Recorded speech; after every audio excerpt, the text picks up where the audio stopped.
영상 시작 전에 여러분에게 하나만 여쭙겠습니다. 이제 시작이다 코스피. 이 빙시야 국장에 또 속나?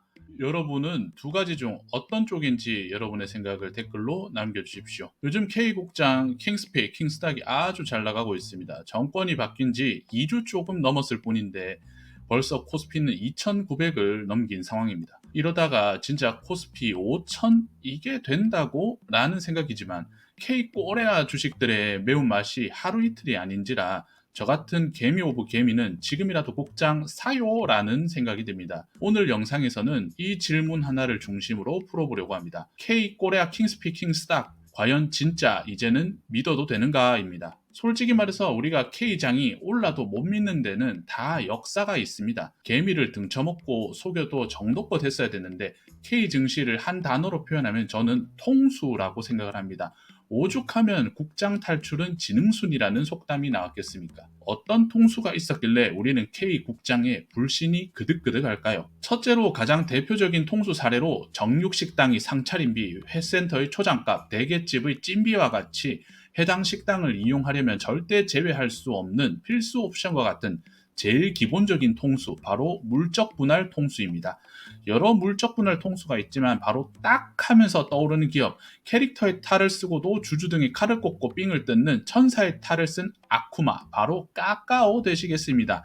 까까오는 기업에서 카카오 게임즈, 카카오 뱅크, 카카오페이 등 이 세 기업 모두 자신들의 가치를 제대로 받고 싶다며 분할을 했는데 2021년도 6월 17만 3천 원까지 가격이 상승을 했다가 최근 나름의 불기둥이 있었지만 아직도 5만 3,800원으로 현재 과연 주주들이 살아 숨쉬는지 우려가 될 정도로 시면에 빠져 있습니다.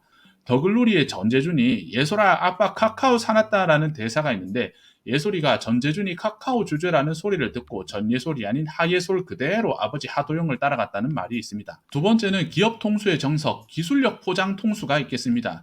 이 대표적인 사례로는 K바이오들을 들 수가 있겠는데요.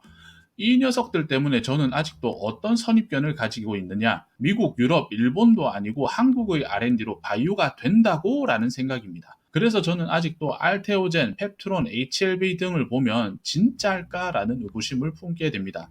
물론 주식이라고는 전혀 못하는 개미 오브 핫타치 개미의 생각이니까 주주분들은 오해가 없으시길 바라겠습니다.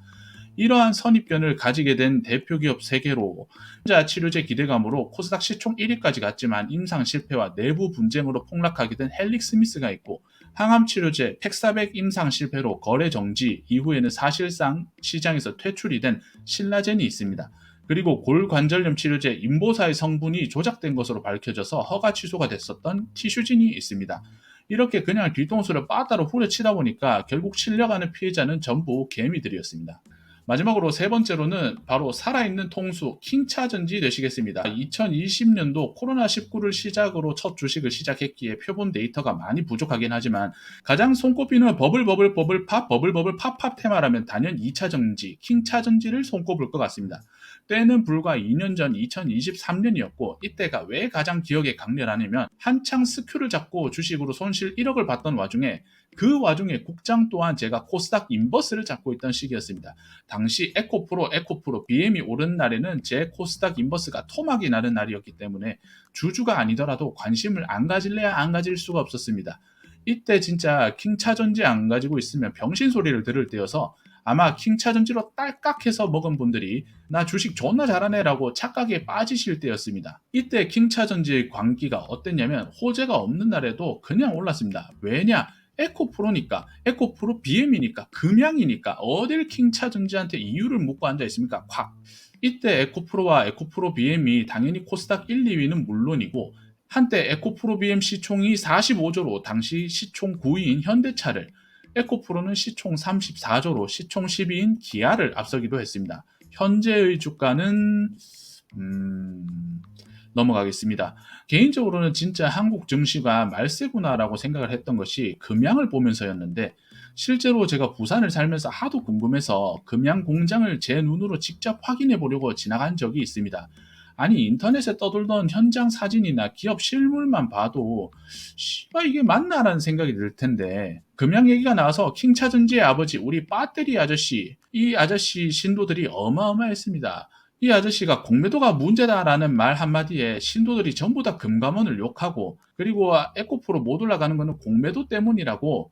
이때부터 국장 네이버 종토방에 공매도 무새들이 보라매 공원 비둘기 떼 마냥 급증하기 시작을 했습니다. 현재 금양은 주가가 19만 4천 원까지 갔다가 현재 가격은 아싸다, 한 주가 돼지국밥 한 그릇 가격도 안 되네, 9,900원에 판매 중인데 구매를 못하는 상황입니다.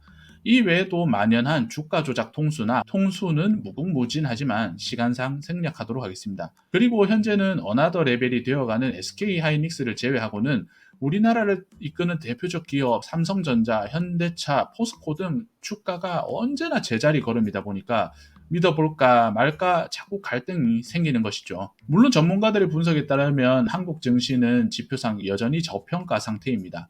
코스피 PER 평균은 11에서 12배 수준으로 선진국 대비 낮은 편입니다. PBR 1배 이하의 종목도 많아 자산 대비 저평가 상태인 기업이 다수 존재하는 상황입니다. 하지만 이에 대한 반론도 존재합니다. 싸다고 다 좋은 건 아니다라는 것이죠.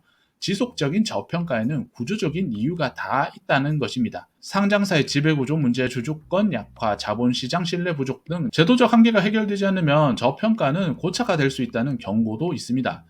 결국 이 지표들이 투자 기회가 될지 아니면 함정이 될지는 이번 정부가 실제로 얼마나 강도 높은 개혁을 하느냐에 따라서 달려 있다고 봅니다. 우리가 드디어 국장에 투자할 수 있는 시기가 온 것일지 아니면 또 속냐일지 여러분의 생각을 댓글로 남겨주십시오.